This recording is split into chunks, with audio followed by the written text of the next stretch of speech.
Scene 1. Before the cell of Prospero. Enter Prospero in his magic robes, and Ariel. Now does my project gather to a head. My charms crack not, my spirits obey, and time goes upright with his carriage. How's the day? On the 6th hour, at which time, my lord, you said our work should cease. I did say so when first I raised the Tempest. Say, my spirit, how fares the king and his followers? Confined together in the same fashion as you gave charge, just as you left them. All prisoners, sir, in the lime grove which weather fens your cell. They cannot budge till your release. The king, his brother, and yours abide all three distracted, and the remainder mourning over them, brimful of sorrow and dismay. But chiefly him that you termed, sir, that good old Lord Gonzalo, his tears run down his beard like winter's drops from eaves of reeds. Your charms so strongly worksome, that if you now beheld them, your affections would become tender. Dost thou think so, spirit? Mine would, sir, were I human. And mine shall. Hast thou, which art but air, a touch, a feeling of their afflictions, and shall not myself, one of their kind, that relish all as sharply passion as they, be kindlier moved than thou art? Though with their high wrongs I am struck to the quick, yet with my nobler reason gainst my fury do I take part. The rarer action is in virtue than in vengeance. They being penitent, the sole drift of my purpose doth extend not a frown further. Go release them, Ariel. My charms I'll break, their senses I'll restore, and they shall be themselves. I'll fetch them, sir. Ye elves of hills, brooks, standing lakes and groves, and ye that on the sands with printless foot do chase the ebbing Neptune, and do fly him when he comes back, you demi-puppets that by moonshine do the green sour ringlets make, whereof the ewe not bites, and you whose pastime is to make midnight mushrooms, that rejoice to hear the solemn curfew, by whose aid, weak masters though ye be, I have bedimmed the noontide sun, called forth the mutinous winds, and twixt the green sea and the azured vault set roaring war. To the dread rattling thunder have I given fire, and rifted Jove's stout oak with his own bolt. The strong-based promontory have I made shake, and by the spurs plucked up the pine and cedar. Graves at my command have waked their sleepers, oped, and let 'em forth by my so potent art. But this rough magic I here abjure, and when I have required some heavenly music, which even now I do, to work mine end upon their senses that this airy charm is for, I'll break my staff, bury it certain fathoms in the earth, and deeper than ever plummet sound, I'll drown my book. Solemn music. Re-enter Ariel before, then Alonso, with a frantic gesture, attended by Gonzalo, Sebastian and Antonio in like manner, attended by Adrian and Francisco.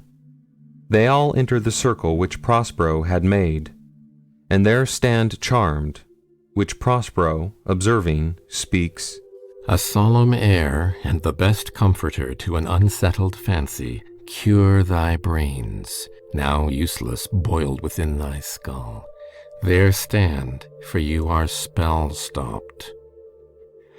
Holy Gonzalo, honourable man, mine eyes, even sociable to the show of thine, fall fellowly drops.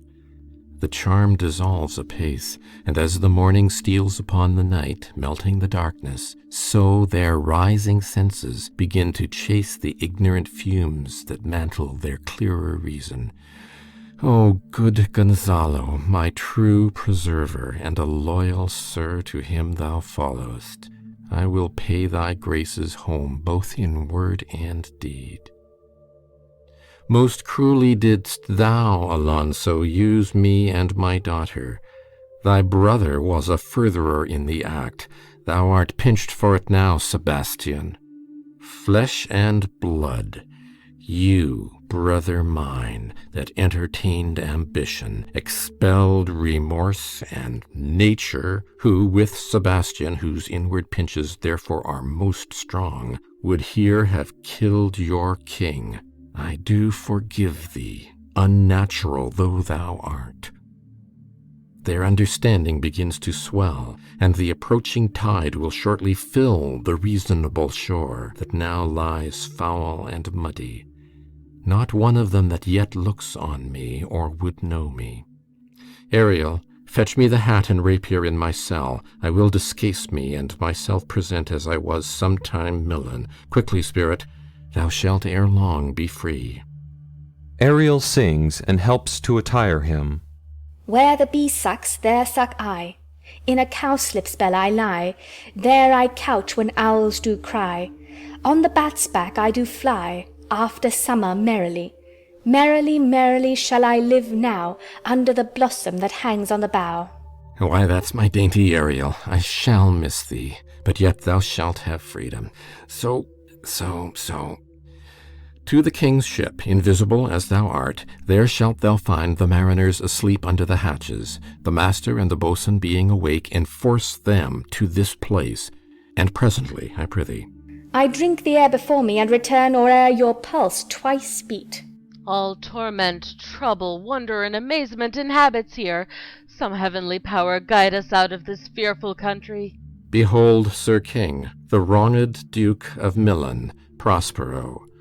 For more assurance that a living prince does now speak to thee, I embrace thy body, and to thee and thy company I bid a hearty welcome. Whether thou be'st he or no, or some enchanted trifle to abuse me, as late I have been, I not know. Thy pulse beats as of flesh and blood, and since I saw thee, the affliction of my mind amends, with which I fear a madness held me.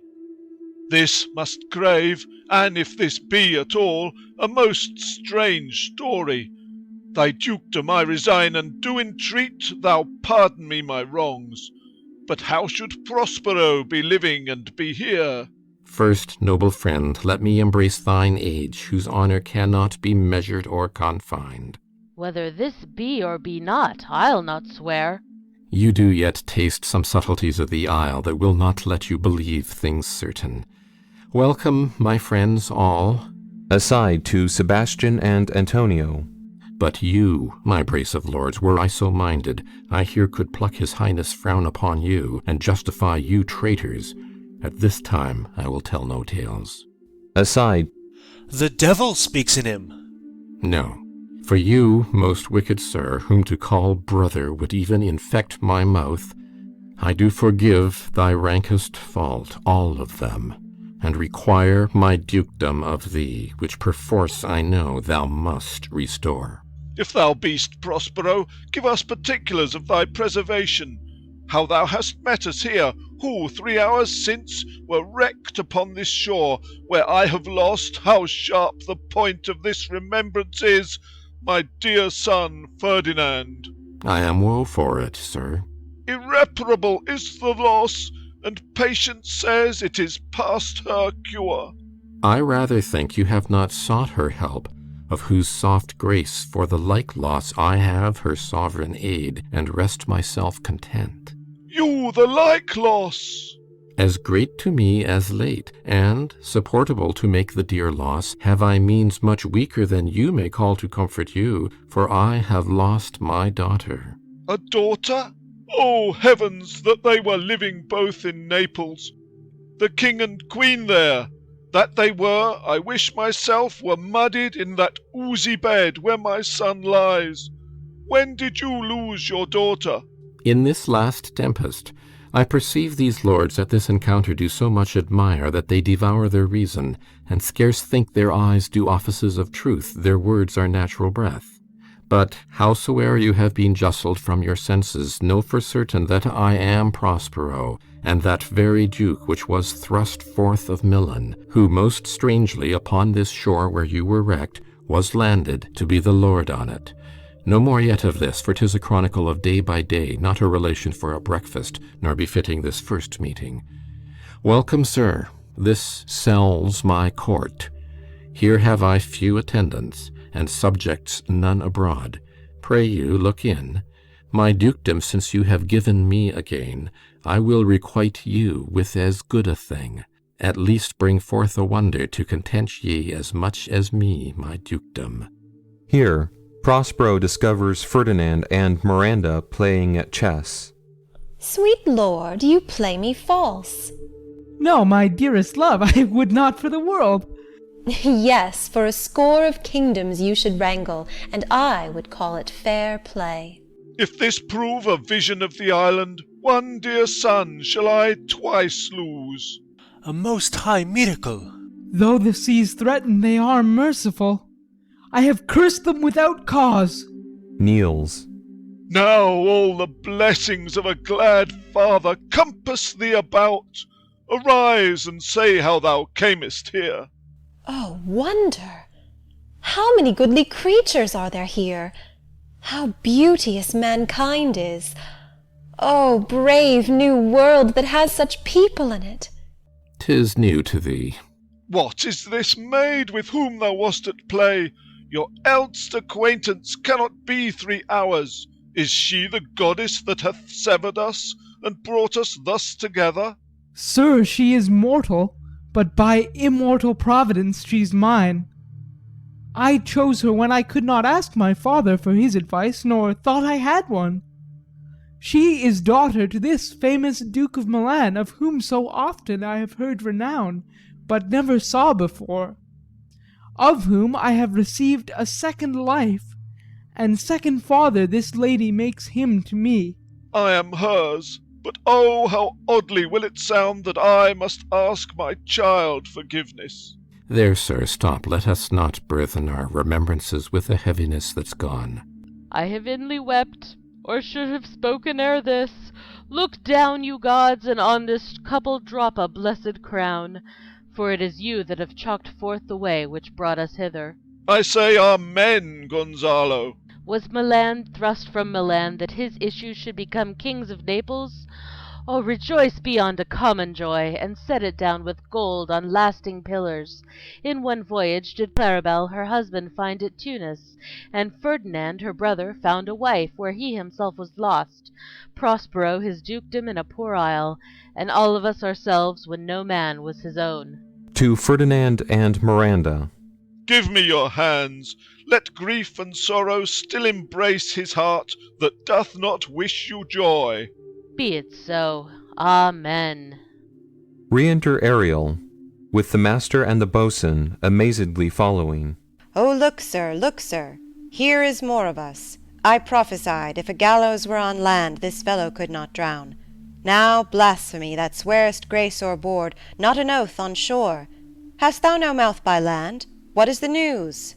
The best news is that we have safely found our king and company, the next our ship, which, but 3 glasses since, we gave out split, is tight and yar and bravely rigged, as when we first put out to sea.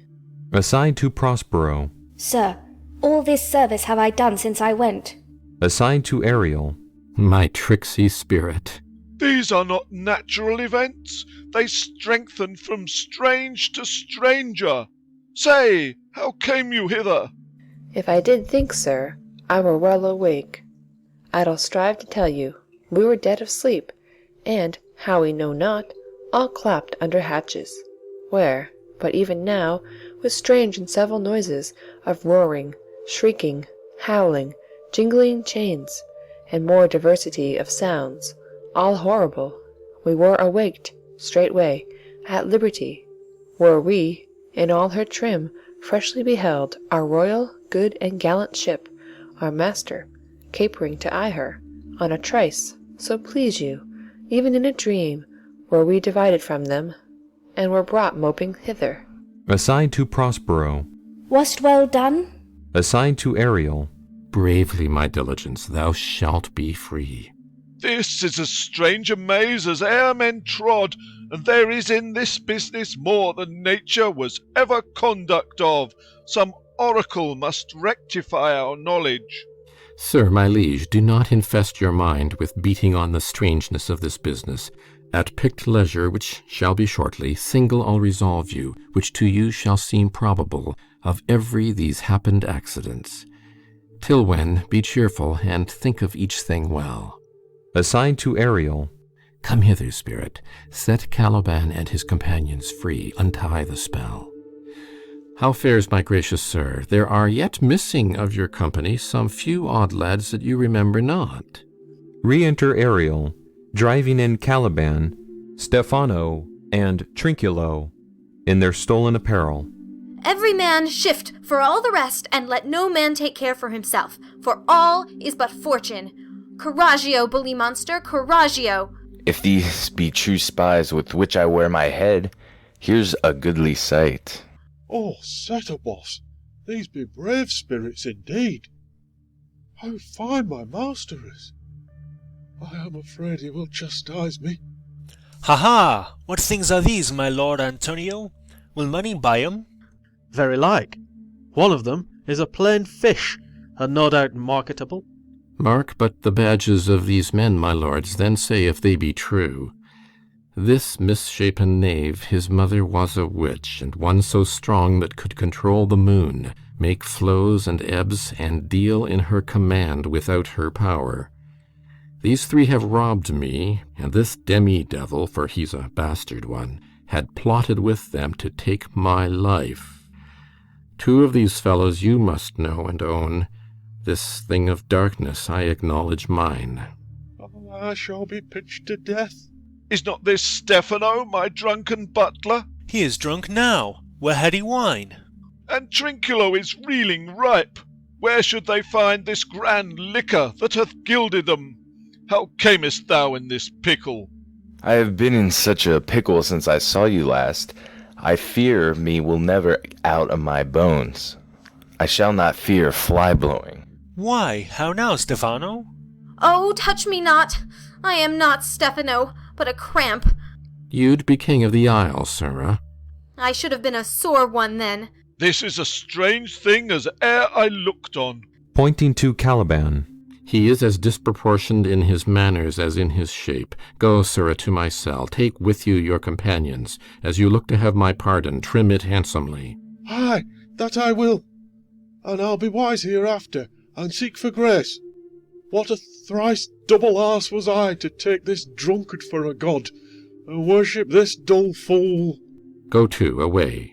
Hence, and bestow your luggage where you found it. Or stole it, rather. Exeunt Caliban, Stephano, and Trinculo. Sir, I invite your highness and your train to my poor cell, where you shall take your rest for this one night, which part of it I'll waste with such discourse as I not doubt shall make it go quick away, the story of my life, and the particular accidents gone by since I came to this isle.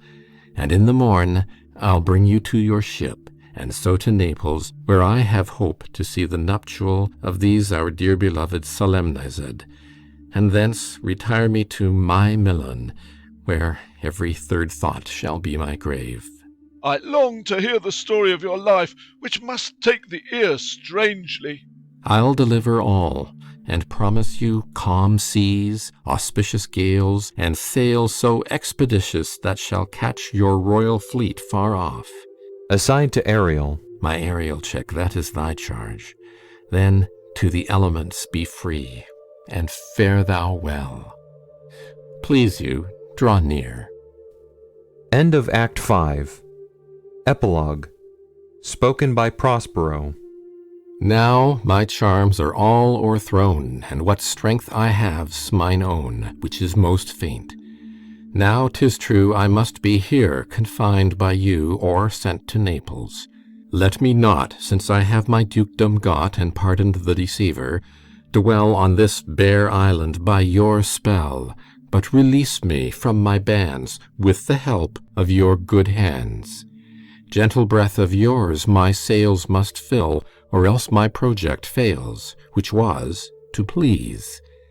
Now I want spirits to enforce, art to enchant, and my ending is despair, unless I be relieved by prayer, which pierces so that it assaults mercy itself and frees all faults. As you from crimes would pardoned be, let your indulgence set me free. End of epilogue. End of The Tempest by William Shakespeare.